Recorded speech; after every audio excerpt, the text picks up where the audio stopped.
Ashama kabajamtoota fi daawwattoota koo ani Dr. Obsaan jedhama. Egaa kana booda viidiyoo barsiisoo ta'an qabadheen yeroon kan isiniif dhufu ta'a.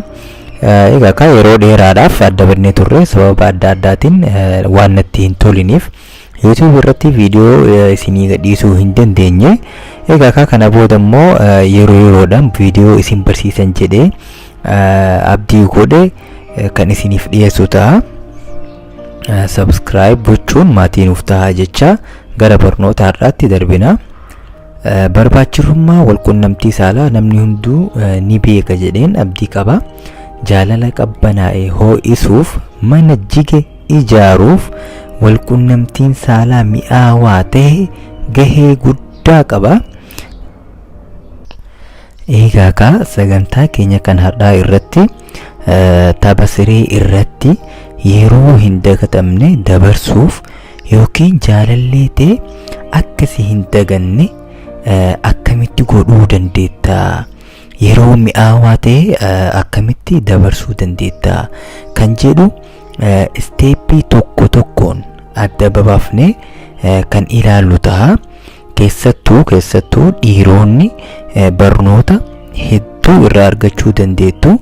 Shamarran hedduun dhiironni walqunnamtii saalaa irratti dadhabanii jiru waan jedhu irra deddeebiin kaasu. Keessattuu dargaggoon baranaa sababbii garagaraatiin walqunnamtii saalaa irratti dadhabinni irratti ni mul'ata. Fakkeenyaaf dhugaatii alkoolii fi tamboo xuuxuu irraa kan ka'e, kana malees boqonnaa dhabuu fi rakkoo xiinsammuu wajjin wal qabate rakkoon walqunnamtii saalaa heddummachaa dhufaa jira. Dadhabbii kana gara jajjabinaatti fooyyeessuuf barnoota garaagaraa kan isiniif kennu ta'a. Irraa baradhaa na wajjin tura. Egaa yeroo hedduu namni baay'een yookaan shamarran baay'een jajjabina walqunnamtii saalaa yoo yaadan yookaan yoo madaalan boca qaama saalaa dhiiraa irratti hundaa'aniiti. Fakkeenyaaf dhiira shaakallii ispoortii qabu yookaan qaama ispoortiin jajjabaate yookaan immoo qaama bareedaa boca bareeda qabu dhiira dhedheeraa yookaan dhiira fuulli isaa bareedu dhiira bareedaa qofattu na gammachiisa. Kanattu fedhii kiyya faccisiisuu danda'a yaada jedhutu jira. Garuu kuni shamarree takka gammachiisuuf gahaa miti, faayidaas hin qabu jechuudha. Dhiirri kamuu wantoota asii gaditti isiniif himu gochuu yoo kan danda'u ta'e jaallee isaa waaw gammachuu ajaa'ibaa keessa seensisuu dandeessa. Yoommoo isa dagatuu hin dandeessu.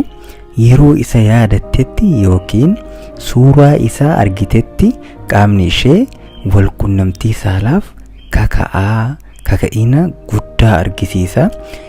Onneen ishee ni rifata, akkasuma qaamni saalaa ishee ni jiidha. Isa wajjin ta'uun abjuu ganamaaf galgalaa isheef taha hedduu hawwitii jechuudha.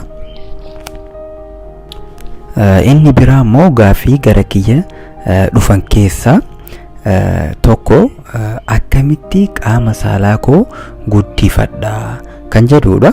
Kuni faayidaa hin qabu.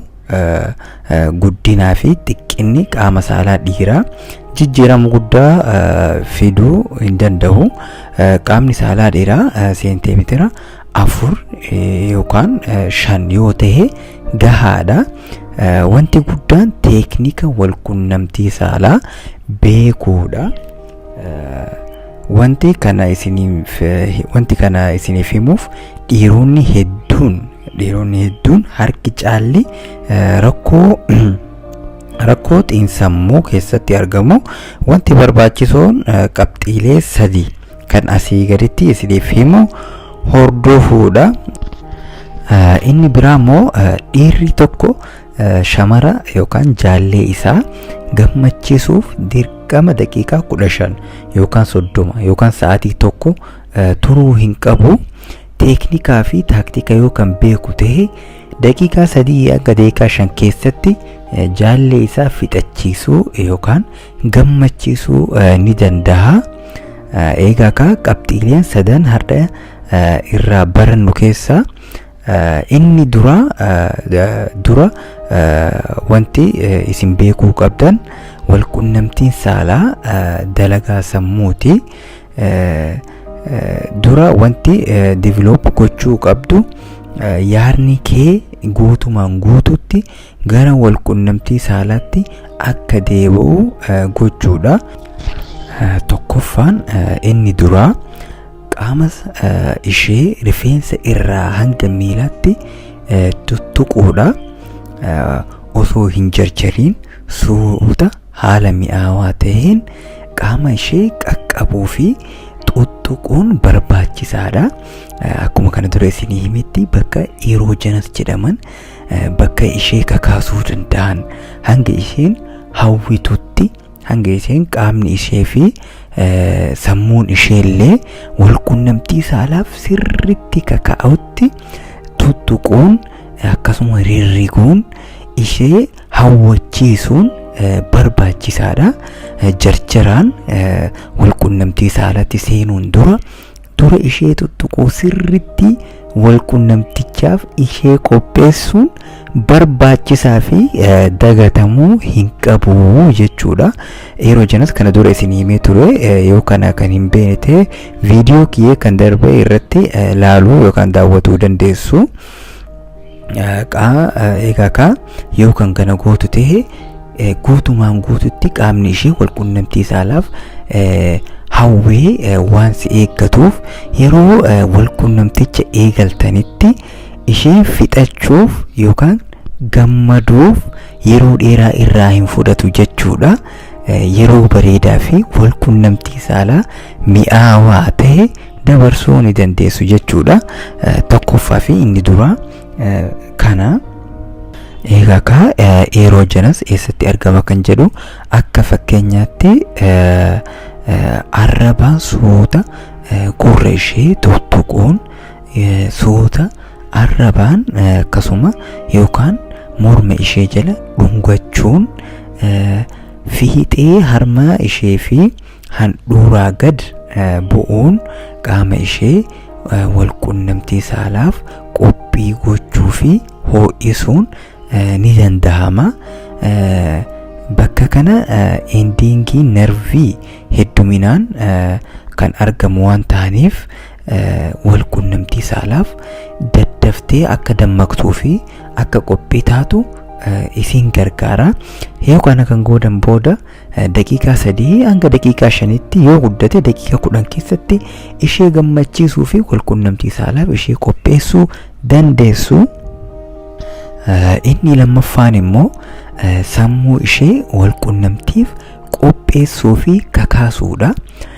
Kana jechuun fakkeenyaaf ati bakka dalagaa taate yookaan immoo yoo biyyaanis biyya adda fagoo kan jiraatan ta'e yookaan immoo yeroodhaaf adda fagaattanii kan walitti deebitan ta'e yookaan immoo waluma biraa yoo kan jiraatan ta'e afaaniin sammuu ishee qophii godhuu qabda. Fakkeenyaaf hidhiitee bareedduu tana dhungachuu fedha. Hidhiitee mi'ooyituu tana akka itti dhungadhu silaa si argee harma kee bareedaa san akka itti tuttuquu fedhu irra gangalachuu fedha. Teessoo kee bareedaa san irra rafuu fedha. Akka itti na hawwachiistu baay'een si jaaladha kan jedhan haasawaa akkana kana dhagahuu feeti.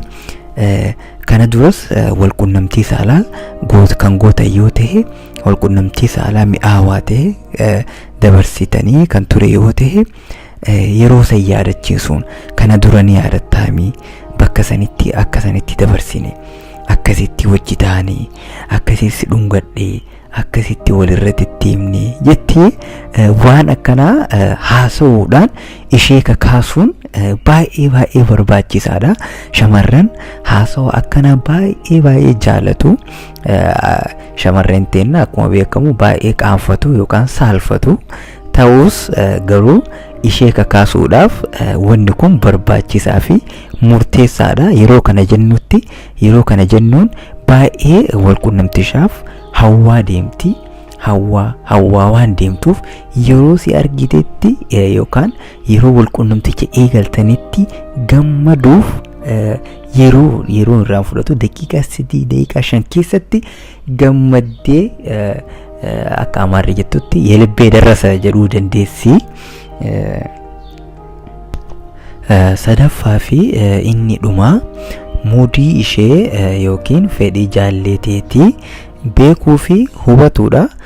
Kana jechuun isheen haala kam irratti walqunnamtii saalaa godhuu feeti, bakka kamitti feeti, akkasuma poozishinii akkamitti ishee gammachiisaa kan jedhu beekuun baay'ee barbaachisaadha. Already isheen waan sirraa eeduutu jira. Waan sirraa eedu san immoo guutuufiin dirqama keeti ishee gammachiisuu yoo kan barbaaddu ta'ee fi jaalalleetee kan jaalattu yoo kan ta'u ta'ee waan isheen sirraa eedu sana godhuun sammuun ishee rilaaks ta'uun akka walqunnamtichaaf qophii taatu godhuu ni dandeessa. Fakkeenyaaf gara siree deemuun dura wayinii dhuguu kan feetu yoo ta'e wayinii san bakka isheen feetutti wajji dhuguu fi yoo kana jedhu fayyaa keessan akka hin miinyetti osoo hin baay'atin alkooliin dhuguun barbaachisaa akka hin taane irra deddeebiin kan isinii hima. Garuu wayinii alkoolirraa bilisate akkasuma dhuguudhaan kan feetu yoo ta'e waan isin feetu san godhuufiin barbaachisaadha. Yoo kana kan gootuuf ta'e muudiinis guutumaan guututti gara kee waan ta'uuf walqunnamtii saalaaf reedii taati.